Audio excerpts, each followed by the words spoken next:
Yo, what is up guys? Welcome to another vlog.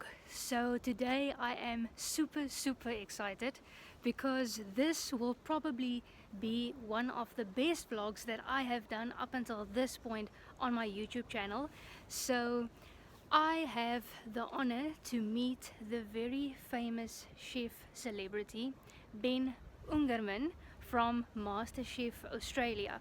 So he was the runner-up in 2017 in the very famous cooking show MasterChef Australia. So I will be meeting up with him today. I am at his restaurant Bella's at this beautiful Campsbay retreat hotel and with the stunning views behind me. So I will go meet up with him, chat with him, and also be tasting his dishes, what he especially prepared for me. So I am super excited. So without further ado, smash the hell out of that like button, leave a positive comment down below, and let's go chat with him.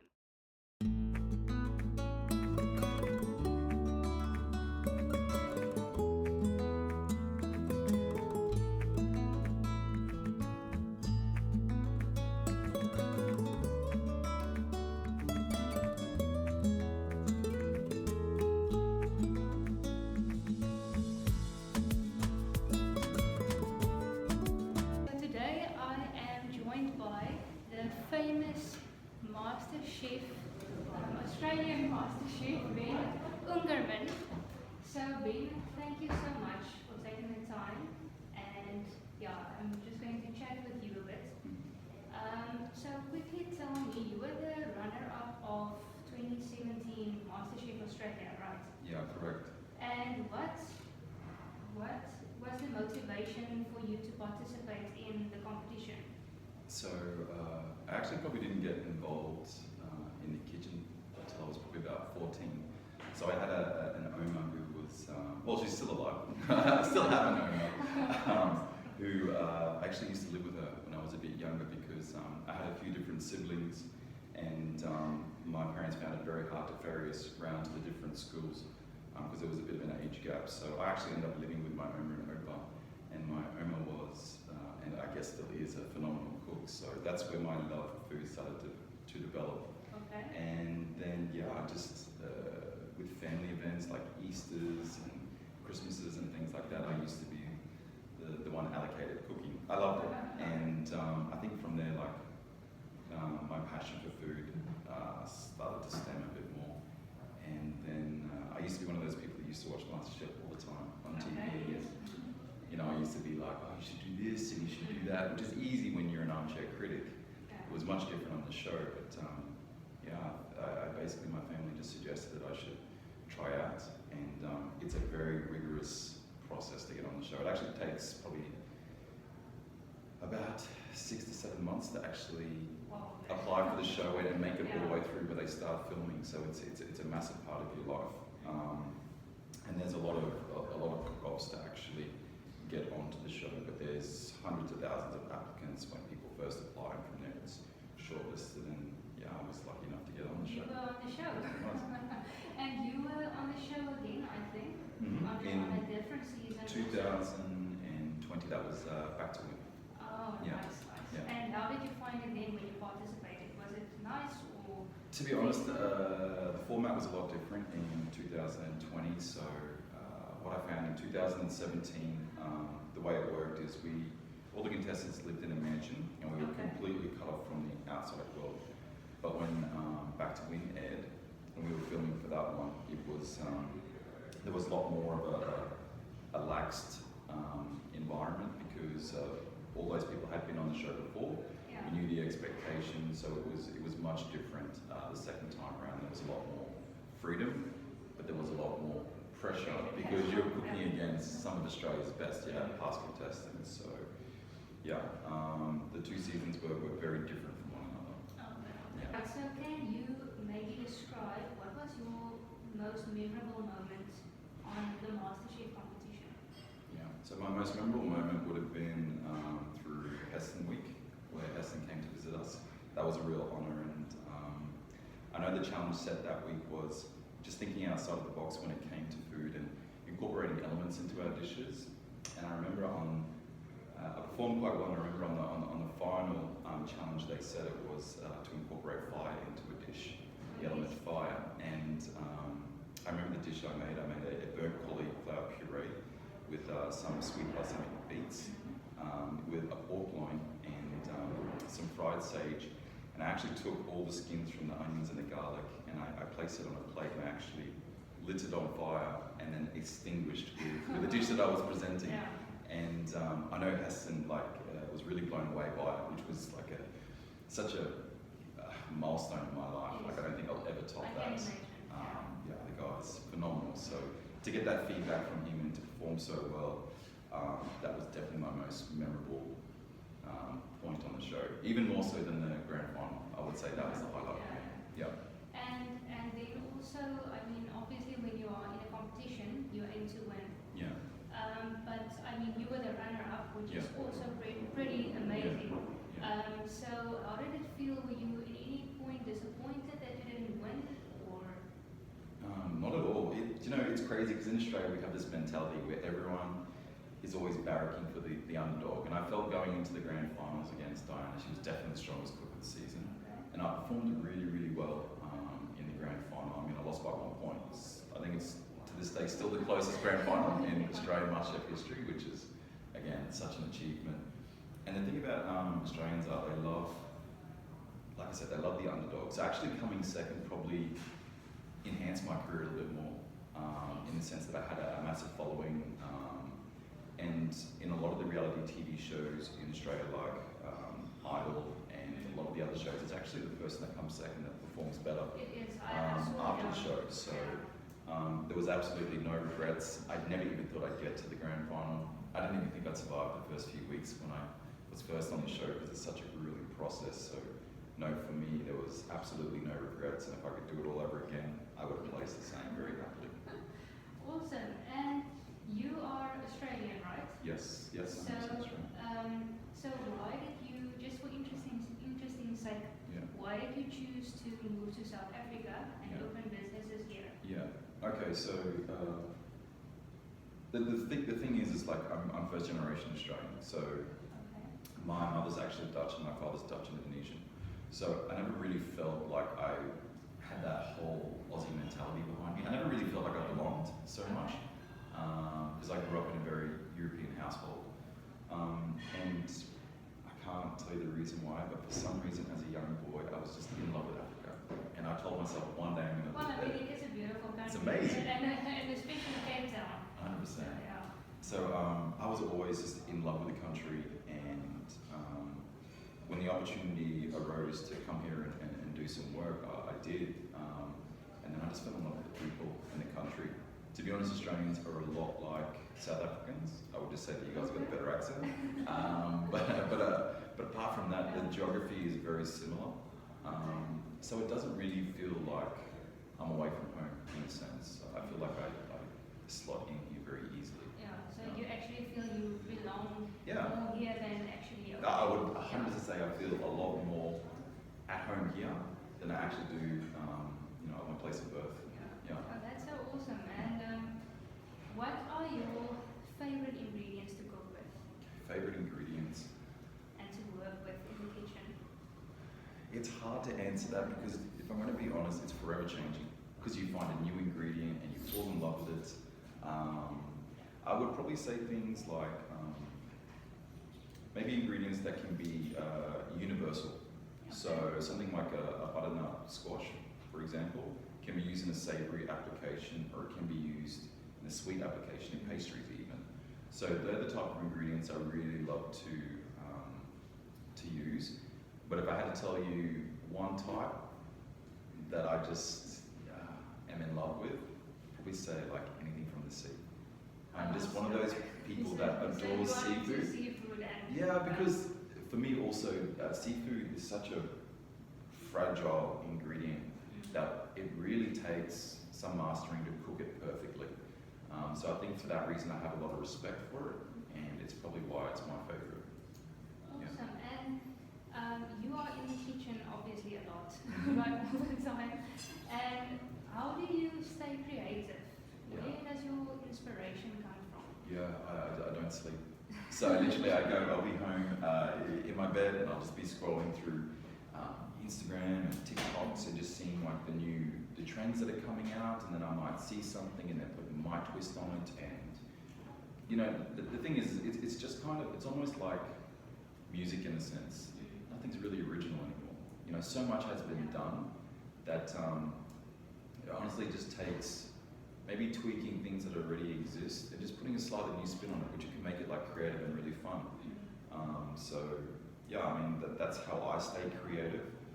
Also, I love challenges. So if we have a particular product that maybe is coming to the end of its life and I have to do something with it, it's really cool to play around and think of all the different types of things that you could do with that particular ingredient that aren't just run-of-the-mill stuff, like stuff that's really, you know, outside the box again. Yeah. Yeah, that's so interesting to know. And I mean, even I watched many of the episodes of MasterChef Australia as well, and to see even with your ice cream business as well, to see how you incorporate savory and sweet, and it actually complements each other as well. So on that point, tell me more about the ice cream business. Yeah. Because I visited it was in December on my birthday. Yeah. And it was amazing. so yeah, it was, like I said, it was so to see how you actually put the two together, savory and sweet, but it works. Yeah, so I think in terms of ice cream, this is a bit of a story for you. I'm going to go off the beaten track here. When I was on the show, I never made a dessert before in my life. And they actually suggested to the contestants one day, the judges came in and they said, guys, like, if there's something that you're not good at, start practicing it. Because what's going to happen is the person that wins the show is not going to be super strong in just one area. They're going to be a jack of all trades. So that sort of like really resonated with me, and I had to make sure that I started to practice my dessert applications. And for whatever reason, I just had a real knack with ice cream. And the way that I make ice cream is it's a very different process. So I don't cook an anglaise, I use pasteurized eggs, and I do it in a complete cold application. So when it comes to designing flavors for my ice cream shop, I always try to think of, if I was going to eat a complete meal, what are the type of things that I would like to see on that plate, and can I take that application and use it in an ice cream? So for example, like that, if I'm thinking like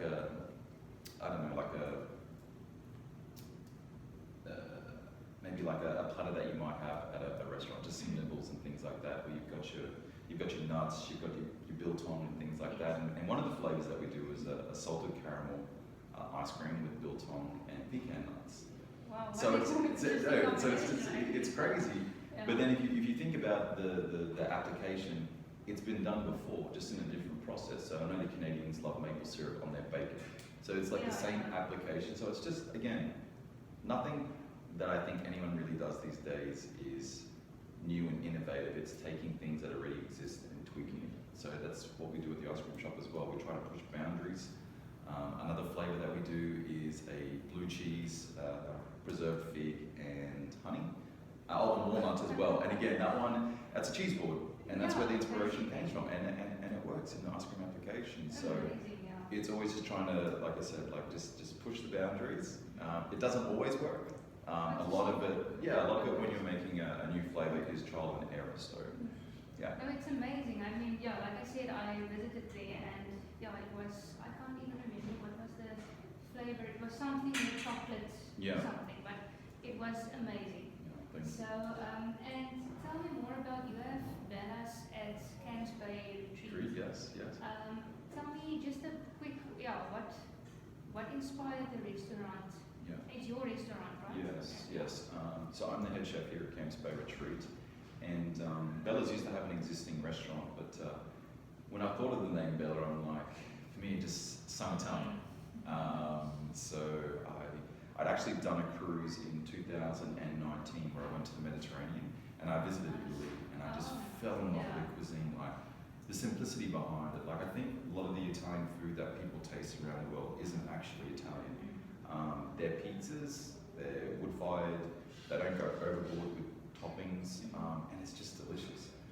So when I thought about a concept for Bella's, I reminisced with my time in Italy, and yeah, I've always been interested in Italian food. It's something I've cooked a lot, and I just applied it. I did a lot of research. We tried a lot of things, and it's been a real work in progress. I mean, we make our own pasta, our own pizza doughs, our own gnocchis. Like, we do the whole shebang. So can't wait to try that. yes. So the food here it's exceptional. I've got a great team behind me as well, and yeah, it's something that I think just really suits the location that we're at, because we're growing all our own vegetables as well, our own herbs. So much of what ends up on the plate actually comes from the garden. Very interesting. Yeah. Wow. And I mean, it's an amazing location as well. Yes, with a view and incredible. everything. So, what are your future plans? Do you plan on expanding, having more restaurants eventually? Yeah, so there's something massive coming in September.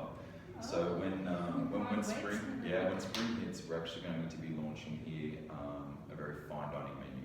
So the Bella's Italian is a bit more of a rustic homely, still exceptional food. Yes. But the menu we're going to be bringing out in September is very, very high end. We're talking, very fine dining, a lot of theatre incorporated, and it's actually called the foraged menu.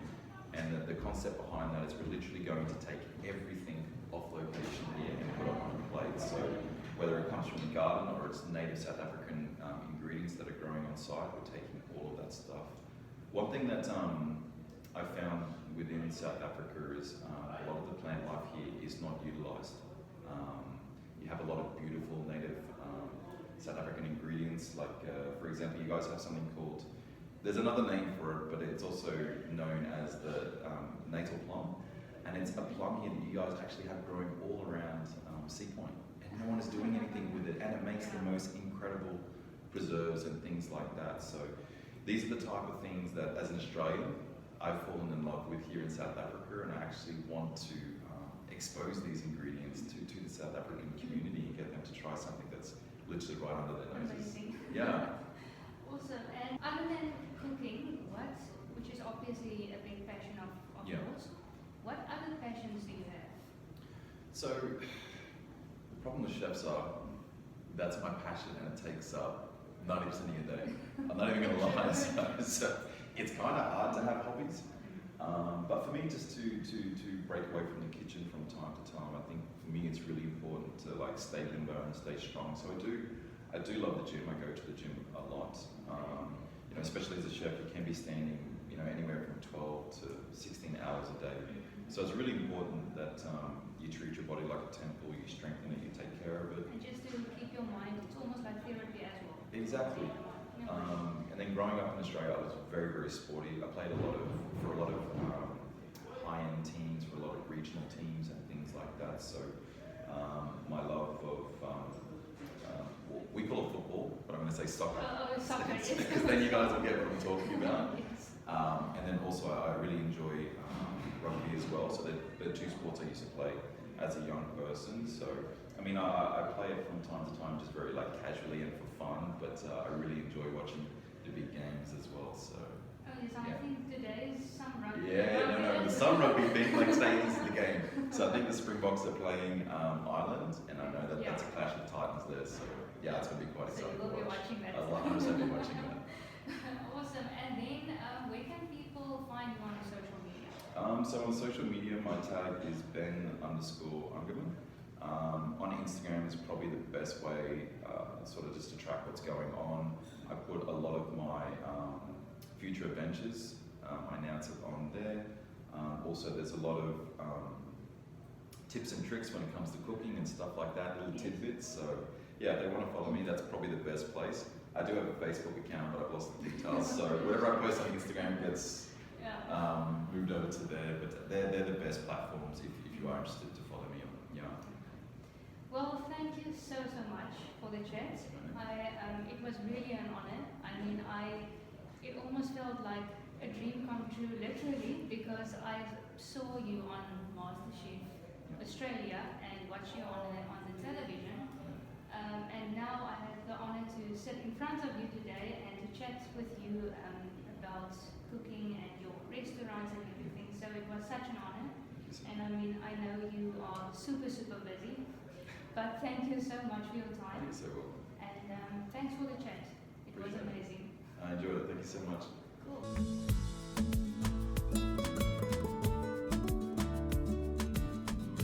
Alright guys, so I am now having the honor to taste one of Ben Ungermann's dishes. How amazing is this? So, oh, it really smells so delicious. So basically it's with butternut puree, chili oil, shaved pecorino and fried sage. So let us dive right into this. So it's really all vegetarian. Like I mentioned earlier, I don't really like meat, so that's why I ordered this specifically. So let us have the very first bite of one of Ben Ungermann's dishes.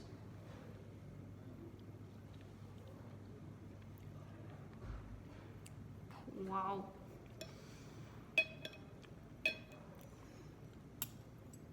Pretty damn good. That's what it is. It is so amazing. And just to see how the chili oil, it's not that chili, so it's not like burning your mouth, but it perfectly complements the dish, especially with the butternut puree. So, oh man, it's delicious. It's absolutely amazing. It's really so amazing and delicious. So Ben Ungermann, well done. It's really a very amazing dish. So I will highly recommend you coming to Bella's at Campsbay Retreat Hotel. It is, I mean, the awesome views and everything. So it is so amazing, and the ambience, wow, I mean, what better can you get? So amazing.